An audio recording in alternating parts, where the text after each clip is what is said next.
Hello guys, so welcome to strategy studies.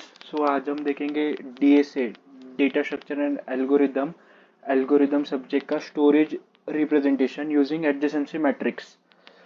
चलिए शुरू करते हैं। देखिए, एडजेसेंसी मैट्रिक्स हमें पहले एक ग्राफ दिया होगा, हमें पहले ऐसा एक ग्राफ दिया होगा, इसका हमें मैट्रिक्स में रिप्रेजेंटेशन करना है। मतलब ये ग्राफ हमें मैट्रिक्स में दिखाना है, इतना ही है सिर्फ इस टॉपिक में। Adjacency matrix we have to show graph in matrix representation. ये है ग्राफ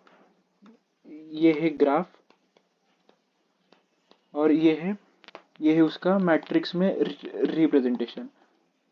मैट्रिक्स में रिप्रेजेंटेशन और ये है ग्राफ। सॉरी, अच्छे से लिख देता हूँ। अभी देखिए, बहुत इजी है, इसमें कुछ कंफ्यूजिंग और कुछ हार्ड कुछ भी नहीं है। देखिए, अभी हमें एक ग्राफ दिया होगा V1 V2 V3 V4 V5। इसके पॉइंट से V1 V2 V3 V4 V5 और ये इसके एजेस, ये वाले एजेस इसके कनेक्टेड है। ये एक एज है, ये एक एज है, एक ही एज है, ये एक एज है, ये एक एज है और ये एक एज है। तो ये एज वाइज हमें जाना होगा, मैट्रिक्स रिप्रेजेंट करना होगा। आप अभी देखिए, मैट्रिक्स रिप्रेजेंटेशन करते समय हमें हर बार लेफ्ट साइड में कॉलम नेम और ऊपर भी कॉलम नेम लिखना होगा, 1 2 3 4 5 6। अभी हमने इधर 0 से क्यों नहीं लिया, हमने इधर 1 से क्यों लिया? क्योंकि इधर V1 है, इसलिए V1 V2 V3 V4 V5 5 तक है। इधर भी वैसे ही सेम, जितने यहाँ पे नंबर है उतने ही यहाँ पे आएंगे, उससे कम या ज्यादा नहीं होंगे। सेम नंबर चाहिए हमें इधर और उधर। अभी देखिए कितना होगा, 1 2 3 4 5। ये 5x5 का मैट्रिक्स है, ये 5x5 का मैट्रिक्स है। हमें ग्राफ की वैल्यूज डालनी होगी। अभी देखिए, बहुत इजी है। देखिए, रिप्रेजेंटेशन ऑफ 1 1 कितना है?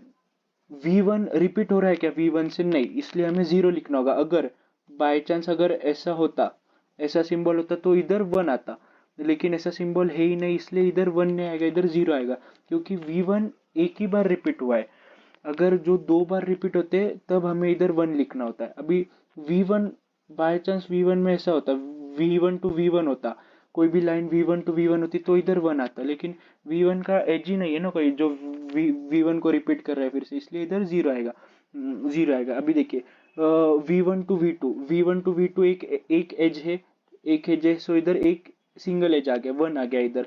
V1 टू V2 ये इस डायरेक्शन में एक एज जा रही है अपनी, सॉरी, इस डायरेक्शन में एक एज जा रही है, V1 टू V2 जा रही है, इसलिए इधर 1 आ गया।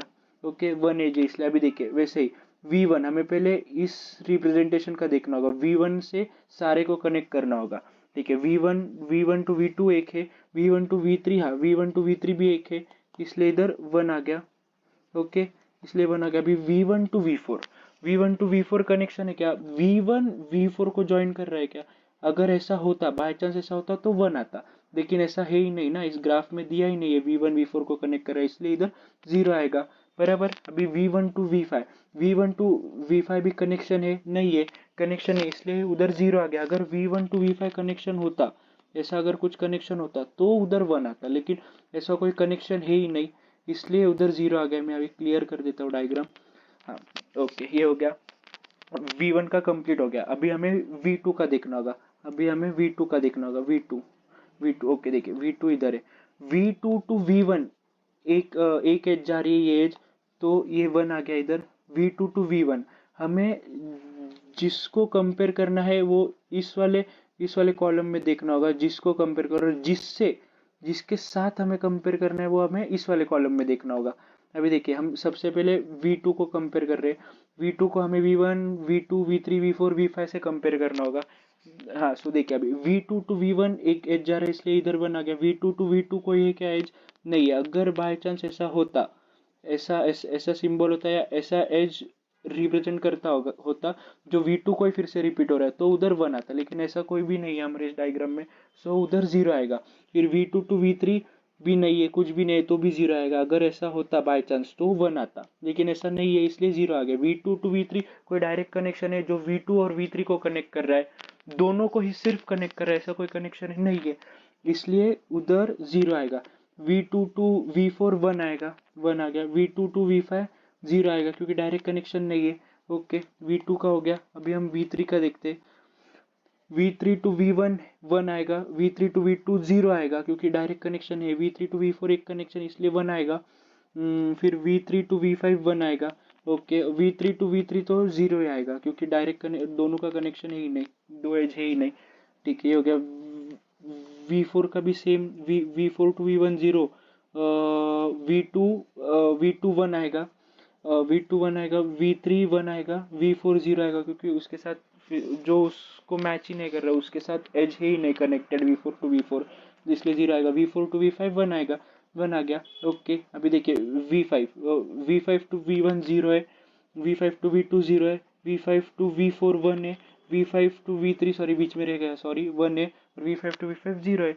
तो ऐसे ये इस टॉपिक में सिर्फ इतना ही हमें एग्जाम में पूछते हैं कि मैट्रिक्स रिप्रेजेंटेशन दिखाइए, कैसे मैट्रिक्स रिप्रेजेंट करना होगा, या फिर एडजेसेंसी मैट्रिक्स का ये पूछेंगे डेफिनेशन या एक्सप्लेन करने को पूछेंगे एडजेसेंसी मैट्रिक्स क्या होता है।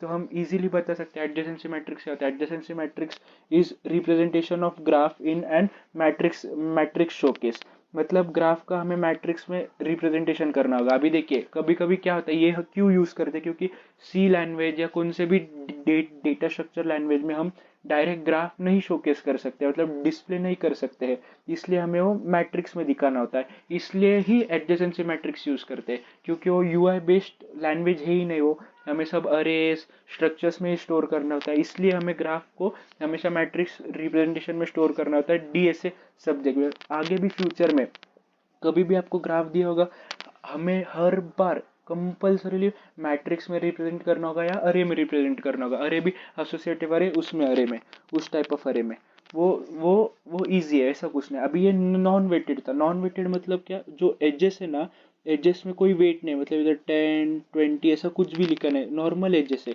इसलिए नॉन वेटेड है। अभी वेटेड का दिखा, तो ये वाला वेटेड ग्राफ है। वेटेड ग्राफ भी कोई कोई बड़ी मुश्किल की बात नहीं है। देखिए वही सेम सेम प्रोसीजर है। V1, ये V1 को हमें V1 V2 V3 V4 V5 के साथ कंपेयर करना है। ये वाली कॉलम हमें हर बार कंपेयर करनी है किसके साथ, इसके साथ, इस कॉलम के साथ कंपेयर करनी है। ऐसे ही होता है हर बार मैट्रिक्स में। सो देखिए अभी V1, हम V1 लेते हैं, V1 V1 टू V1 0 है क्योंकि V1 टू V1 कोई रिप्रेजेंट नहीं कर रहा है, तो V1 टू V1 को ये भी एज नहीं है जॉइनिंग, तो इसलिए वो 0 हो गया। फिर V1 टू V2 1 है, हमने नॉन वेटेड ग्राफ में देखा था हमें 0 और 1 लिखना था अभी, लेकिन इसमें एज को वेट दिया है, ये एज रहता है, ये this is your age, we have to always talk like edge and vertices, edge and vertices। Okay, so देखिए एज अभी इधर नॉन वेटेड में इधर तो 1 आएगा, लेकिन अब इधर वेटेड, इधर वेट दे, इसलिए हमें इधर 10 लिखना होगा। इतना ही है बस, बाकी कुछ भी नहीं है इसमें। फिर V1 टू V3 0 है, 0 आएगा, V1 to V4 0, V1 to V5 20, सो इधर 20 लिख दिया। ओके, इजी है ना। ओके, फिर अभी V2 पे आते हैं। V2 अभी V2 टू V1 10 है, इधर 10 आ गया। V2 टू V2 मतलब V2 टू V2 कनेक्शन है क्या, कोई नहीं, कोई भी कनेक्शन है। V2 और V2 एच को कोई एच ज्वाइन कर रहा है नहीं, इसलिए नहीं, इधर 0 आ गया। V2 टू V3 60, इधर 60 आ गया। V2 टू V4 50, इधर 50 आ गया। V2 V2 टू V5 30 है, इधर 30 है, इसलिए इधर भी 30 आ गया। जो एज का वेट है वही हमें लिखना होगा। अभी V3 पे आते हैं। V3 to V1 0, V3 to V2 60, देखिए इधर 60 और इधर भी 60, जो एज की वेट है वो उधर लिखना पड़ेगा, उतना हो गया। V3 टू V3 0, क्योंकि कोई भी रिप्रेजेंट नहीं कर रहे कुछ। V3 टू V4 70, हो गया 70 इधर। फिर V3 टू V5 0, वैसे ही हमें सारे इसका कैलकुलेट करना होगा। बस इस टॉपिक में सिर्फ इतना ही है, वेटेड और नॉन वेटेड ग्राफ का रिप्रेजेंटेशन दिखाना होगा। अगर एग्जाम में आपको बाय चांस क्वेश्चन आया explain the following term adjacency matrix of graph, तो हमें थोड़ा सा थ्योरी लिखेंगे कि ग्राफ को मैट्रिक्स में रिप्रेजेंट करने की प्रोसेस को एडजेसेंसी मैट्रिक्स रिप्रेजेंटेशन बोलते हैं ऑफ अ ग्राफ। सो देखिए हमें वो डेफिनेशन लिखा, ये आपको बाय चांस 4 मार्क्स को पूछ सकते हैं, 4 मार्क्स को, या 2 मार्क्स के 2 डेफिनेशन पूछ सकते हैं। अगर डेफिनेशन पूछा तो सिर्फ आप डेफिनेशन लिख दीजिए, वो 2 ही मार्क्स को पूछेंगे।